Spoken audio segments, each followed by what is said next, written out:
Hey everybody, and Tony here with a review of the 1974 film version of Wagner's The Fliegende Hollander, which I saw on YouTube thanks to a very awesome YouTube user by the name of GR50232. And you can watch the entire opera film on the link on the description box below, but mind you, this has Spanish subtitles, so unless you understand Spanish or have Spanish as your native language, you probably might get a kick out of this opera nonetheless. And this was also released by Deutsche Grammophon to DVD, and you can even buy it whether on Amazon.com, eBay, or any of the local stores near you. The conductor was Wolfgang Sawallisch. The director was Vaclav Kaslik, who was also the videographer. The set designs were done by Gerd Kraus and Herbert Strabel. The costumes were done by Gerd Kraus and Helga Pinov-Stradelmann. The chorus master was Wolfgang Baumgart, and it stars the talents of Donald McIntyre as the Dutchman, Katharina Legenza as Zenta, Bengt Rundgren as Daland, Ruth Hesse as Marie, Hermann Winkler as Erik, and Harald Eck as the helmsman.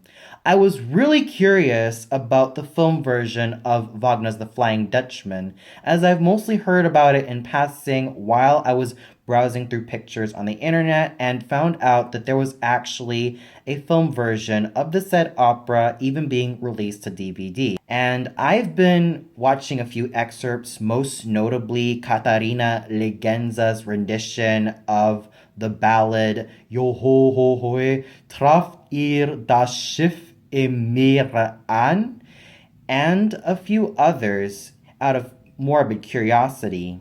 It wasn't until I caught the film in its entirety that I was quite interested and really longed to make a review of this said film, because this is also the first opera film that I would review as of right now. And I have a lot of opera films I would really love to review in the near future, but I think that this is definitely the one that might as well have its spot first. Now, let's start off with the story. Now, for those of you who don't know the story of The Flying Dutchman, it basically goes like this. We have our main protagonist, the Dutchman, who is the captain of his said ship, who has to wander the earth for many years after he had a spat with Satan, who therefore cursed him to wander all the seas through all of his life.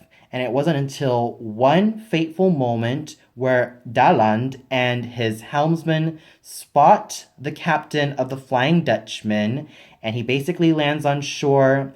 The Dutchman is basically lamenting his fate, and until he has a chance encounter with Daland, they basically make a trade with Daland giving his daughter to the Dutchman and the Dutchman giving riches to Daland.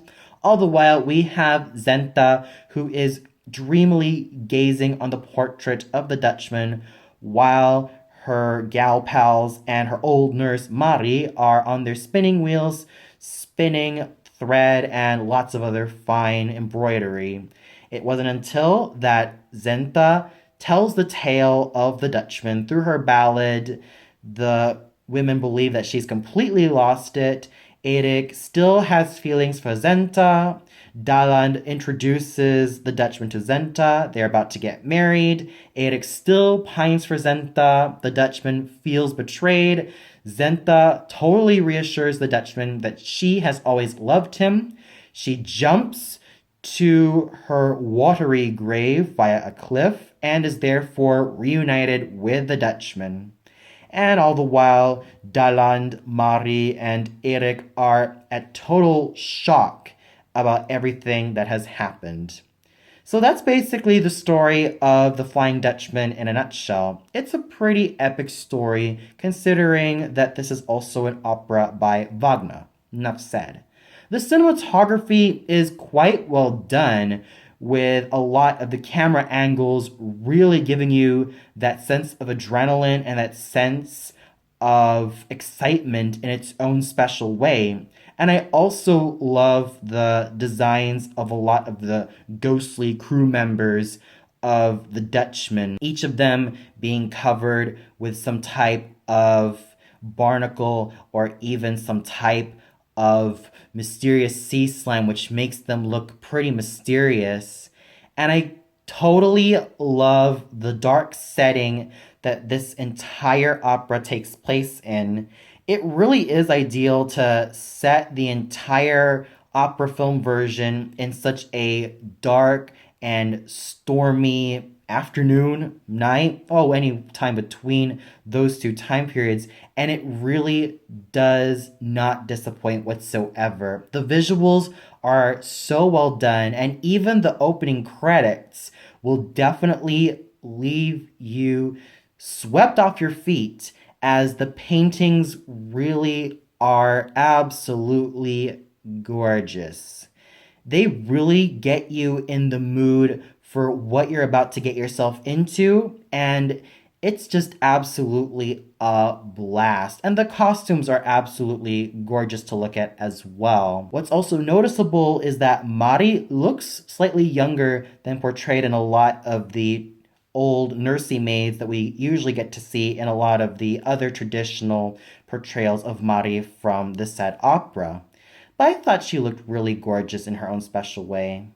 So let's move on to the singers, starting off with Donald McIntyre as the Dutchman. And I thought that he really stole everyone's thunder in this role. This was a gentleman who was very well known for his portrayals of Wotan, Telramund, Klingsor, Amfortas, Gurnemans, and all the other superb parts for a bass baritone or a basso. And he has one of the most ideal voices for his signature role.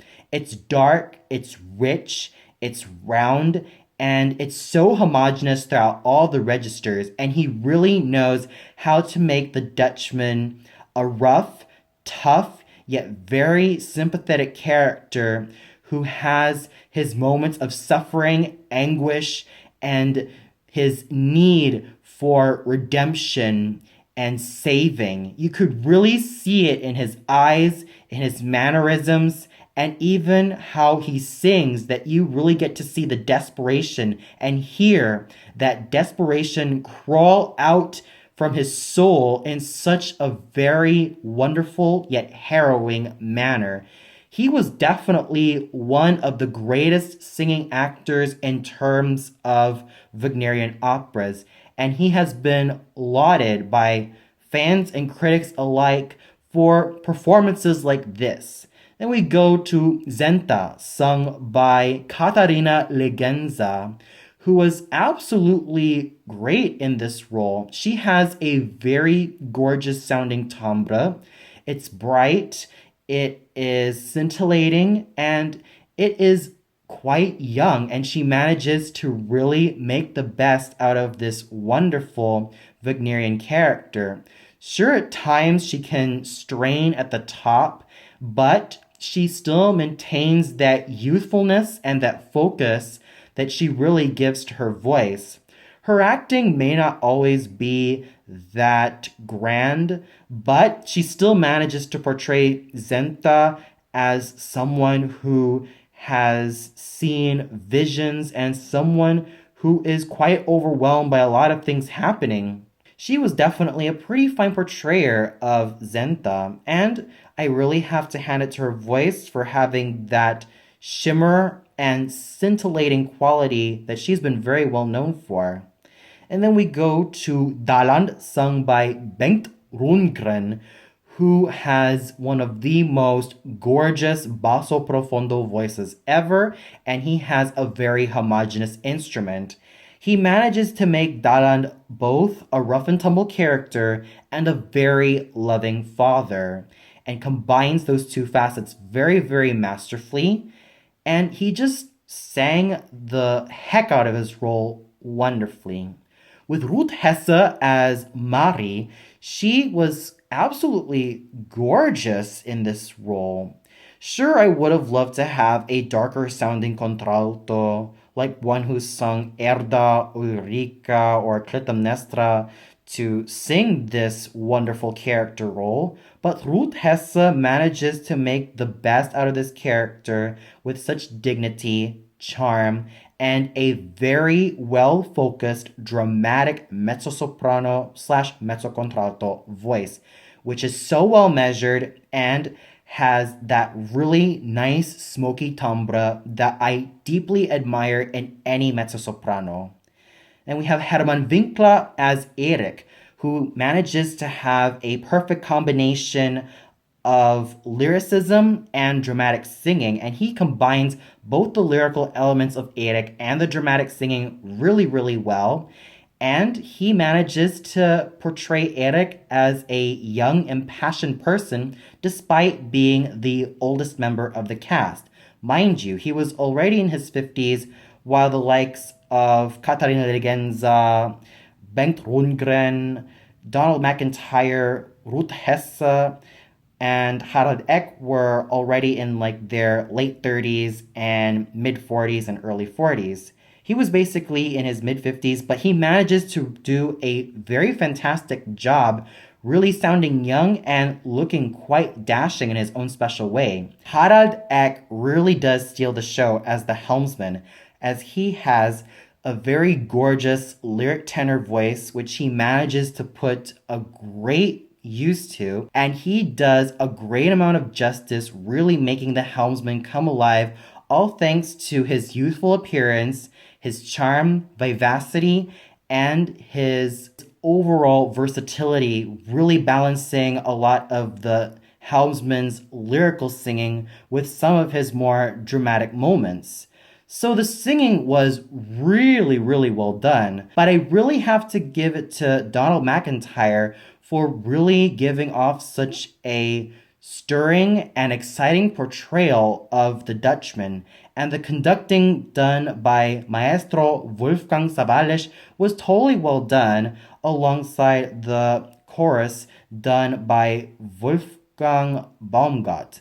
So overall, the film version of The Flying Dutchman was quite well done in its own special way. Despite some issues with the lip syncing, I still have to give all the singers involved a huge round of applause for everything they had to offer. Yes, there may have been some cuts, but don't let those factors detract your overall enjoyment of what you're going to get from this film. With that said, I give the film version of Wagner's Der Fliegende Holländer an overall rating of 4.5 out of 5.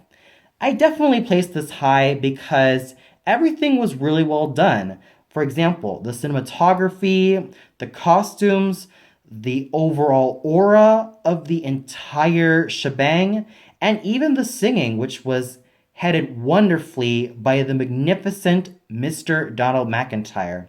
If you haven't seen this film version already, then go check it out. If you're hankering to buy this film, by all means, go ahead, and you might get something great out of this.